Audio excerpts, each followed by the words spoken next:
So చూస్తున్నారు కదా, ఇవి 100 రూపీస్ రూమ్స్ అనమాట. మీకు 100 రూపీస్, 100 రూపీస్ అని చెప్తున్నారు కదా. సో అవన్నీ ఇలాగే ఉంటాయి.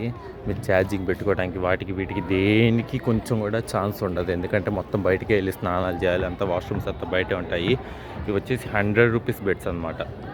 ఇక్కడికి వచ్చే వాళ్ళందరూ మామూలుగా ఇక్కడ సామాన్లు ఇక్కడే పెట్టుకుంటున్నా వెళ్ళిపోతున్నారు.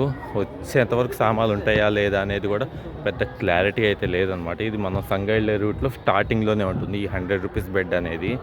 సో నేను దీనికి ఎందుకంటే టైం ఇవ్వలేకపోయానంటే, నా దగ్గర కెమెరాస్, ల్యాప్టాప్స్ ఇవన్నీ ఉంటాయి. నేను దీనికోసం అంత సాహసం అయితే చేయలేను కదా. సో అందుకే నేను ఇక్కడైతే రూమ్ తీసుకోలేకపోయానని కాదు, ఇంకా నాకైతే ఛాన్స్ లేదు. వీళ్ళు ఏంటంటే మామూలుగా బ్యాగ్స్ అయితే ఇక్కడ పెట్టడానికి కుదురుతుంది, కానీ నా ల్యాప్టాప్ ఇవన్నీ తీసుకొని స్నానానికి వెళ్ళటానికి ఎలా కుదురుతుందో ఒకసారి చూడండి ఎలా అయితే పడుకున్నారో.